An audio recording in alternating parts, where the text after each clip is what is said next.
Hey everyone, reading the book of signs again. Expression of our moral decline. The Bible appreciates that the sin times like our present age would come. And speaking of his second coming, the Lord Jesus said, "But as the days of Noah, where so also will be coming of the Son of Men be." Matt 24:37. What were those days of Noah like? Genesis says 6:5 tell us. Then the Lord saw that the wickedness of men was great in the earth, and that every intent of thoughts of his heart was only evil. Continue. This is a description of the society swept away by the flood. Perhaps America was not yet sunk to the lows of Noah's days, but our moral compass seems no longer to have a true north. The needle spins crazy, looking for the direction in which to settle. 2 Timothy 3:1 through 5 says, "But now this, that in the days perilous times will come for men, and will be lovers themselves, lovers of money, uh, boaster, proud, blasphemy, disobedient to parents, unthinkful, unholy, unloving, unforgiving, slanders, without self-control, brutal, um, disrespect of goods, traitor, headstrong, highs and lows, lovers of pleasure rather than lovers of God, having a form of godliness but denying its power." Hey, Rescue Dogs, how you doing? Description of Noah generation and Paul predictions of the generation that will introduce the last days summary. The deprived of men. Yes, even the total deprived men. I know that totally deprived is controversial terms and certainly one of often misunderstood.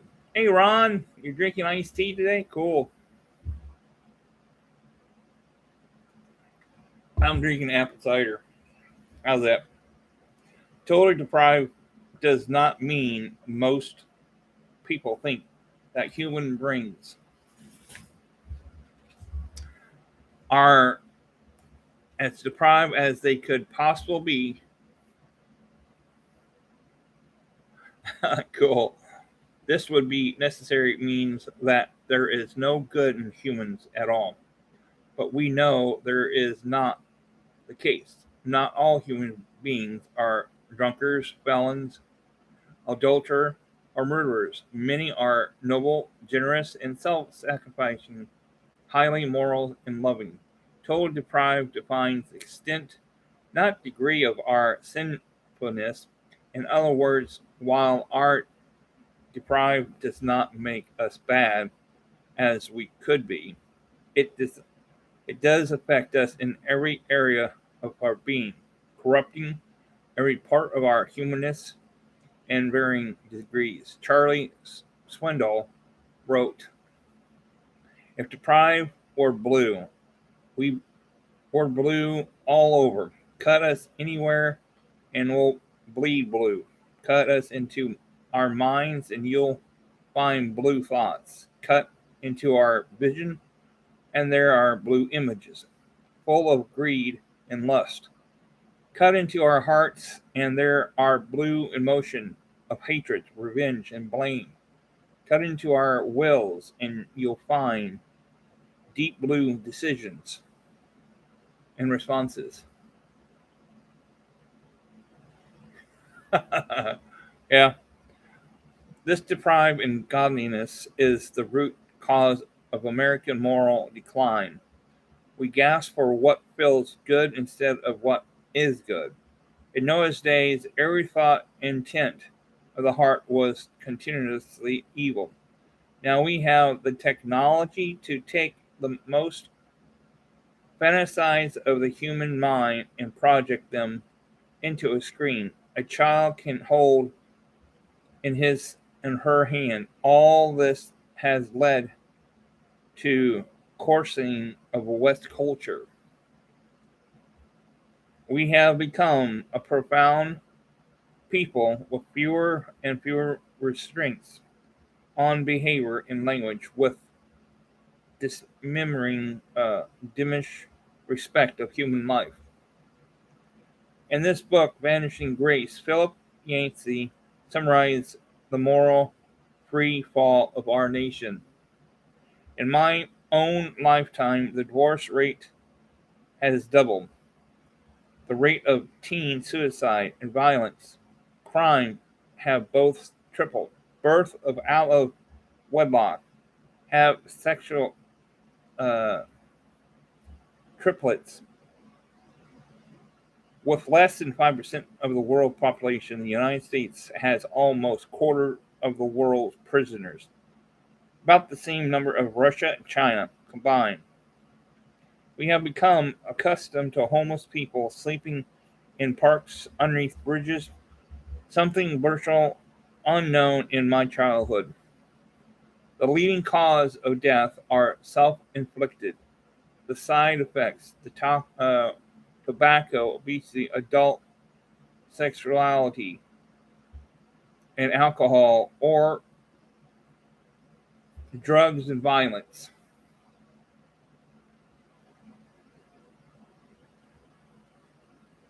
Thanks, Rescue. I know I got my walk this coming Saturday at the um, Neil Armstrong Park on Saturday at 1. Due to my car, I can't go too far, so Lafayette's about the farthest we go with my warranty. The explanation for our moral decline. And it's time to ask the question: How did Western morals stray into such a slippery slope? What happened to us? I can explain it in two ways: historically or biblically. The explanation from history. The history explanation date back to the 18th century Enlightenment. Through the Middle Ages, the Western world were all in darkness and deprived, at least had an understanding of objective truth. The existence of God was taken for granted, in which provide a basis for belief in the exalt value of right and wrong. Reform of the 1500s set the truth on fire. But hard on the hills and the reform that circular thinking of the Enlightenment or the age of the reason radiate from France like a force field across Europe and to the New World. Many of the Enlightenment thinkers could not totally shake off the belief in the existence of God, but they dispatched him insignificantly by promoting religion of Deism, the teacher that the Creator, if he exists, is disinterest in unrevolving with the world. They believe humans were true moral face into the universe. David Rose, in his book Seven Men Who Rule the World from the Grave, wrote, in the early 1900s was the first era in which Darwin and his idea had come full flowered. By the time evolution was well on its way capturing the World Academy and the thought processing of the average man, virtually everyone believed that history was moving up from the gross and the animalistic into the sublime and even energetic. Social Darwinism was the fast proceeding social that no problem was unsolving and no difficult unresolvable given enough time. All would be well. Humanly had within the potential that would not be denied. Now, rising tides of human, humanistic encirclism was shoehorned into America education system by John Dewey, a shy, bookish educator who hailed from Vermont. Dewey's core principle was the rejection of absolutely unchangeable truth. Finally, the truth he believed was illusion.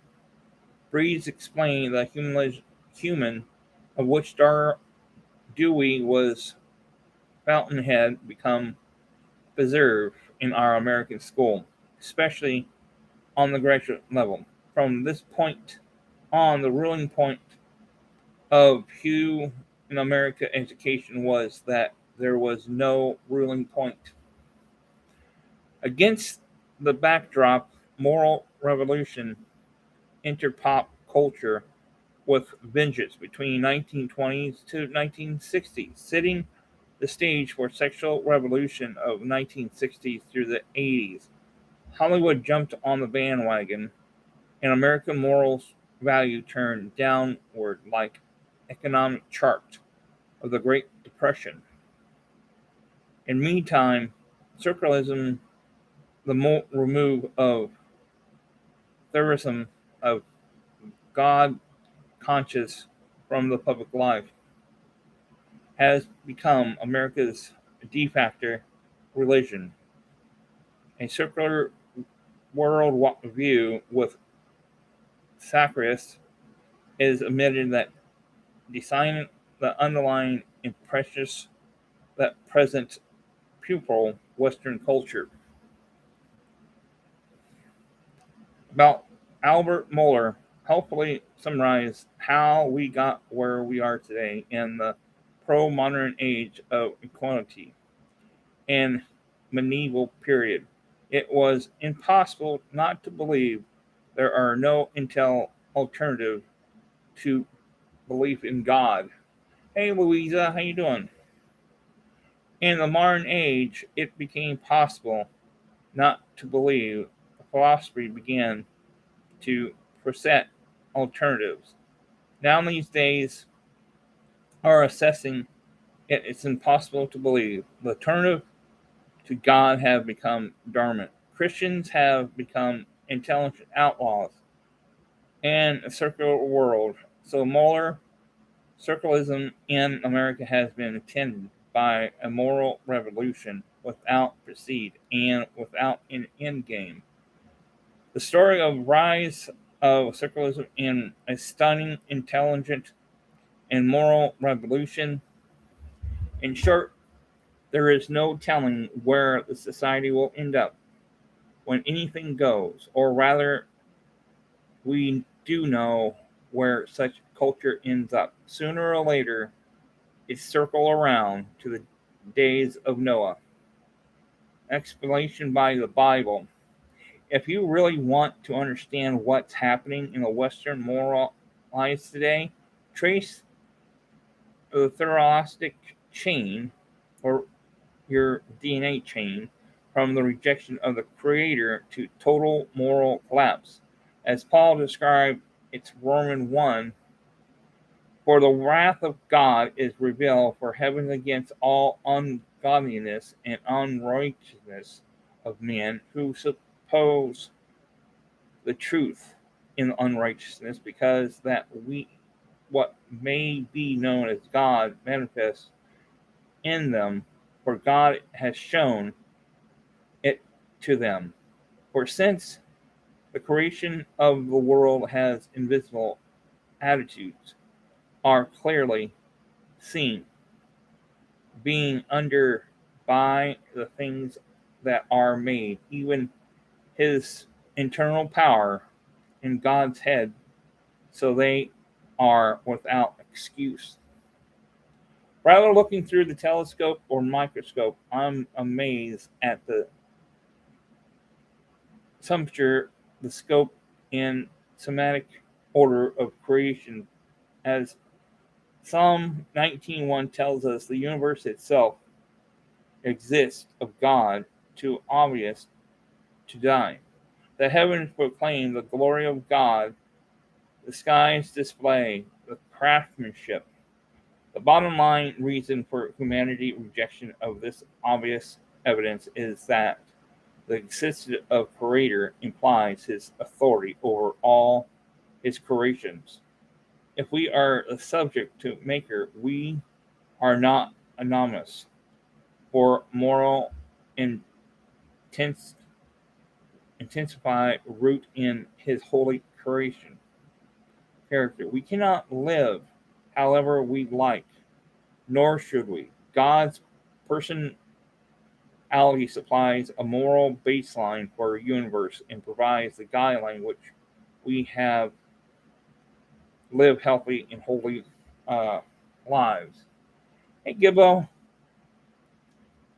to escape those impressions, our society has chosen to believe that unbelievable that everything comes from nothing, an unexplainable explosion of denying matter with inacceptable origin. The prime sludge was jolted from the death to life. The particles developed from reminiscence into complex, and that human beings are the resulting accidents, mere pieces of carbon detained to die as quickly as we rose, living in a universe without purpose and facing a future without ultimate hope. That is the foundation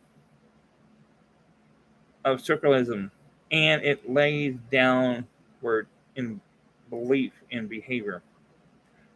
Here are the downward steps as Apostle Paul describes them. Ingratitude. Paul wrote, although they knew God, they did not glorify him as God, nor we thankful but become futile in their thoughts, and foolish hearts are weakened. Professionally, to be wise, to become fools, and change the glory of incorruptible God into an image made like corrupted men and birds, 4-foot animals, and creeping things. 1-22 through 23. God created the human heart with a vacuum that can only be fulfilled. The love of God. The whole demon to be filled with something, and when we reject the true God, we inventable form other gods to fill in. That is so-called idolology. An idol is whatever comes first in your life, anything that comes before Jesus Christ, and your affection a priority, that is your idol. In our materialist age, millions of people are serving gods of money, possession, and wealth. When our desire for financial success overshadows our love for God, it becomes just an idol, bowing before man-made images. Make no mistake, when we reject the Creator God of Scripture, we must find a substitute. When we reject God, we turn away from his love and provision and become our own God. Donald Bailey helps us visualize what happened when we turn away from God's love. He pictures humanity standing in a circle facing God at the center. In the circle, we ought all to be standing linked together with lovely joining hands, facing towards the light into the center, which God seeing our fellow creatures all around the circle in the light of the central love, which shines on them and uh, beautiful flies in their face, and joining with them in the dance of God, great game, the rhythm of the love university. But instead of that, we have each one turning our backs upon God in the circle of our fellows, and face the other way, so that we can see neither the light at the difficult light center nor the faces of circle. Indeed, the position is difficult even to join hands with our fellow. Therefore, instead of playing God games, we play each one our own selfish little games. Each one of us wishes to be the center, and there is blind confession and not even any true knowledge of God or our neighbors. That is what is wrong. Well, I'm going to stop there. Next one, immoral. I won't teach a 90 screen. So, hey, thanks for all, Louisa, Gibbo, Rescue Dogs. Hey, thanks for all coming. Appreciate it. And Ron, too. Thanks for coming. So, take care and have a good rest day. Bye now.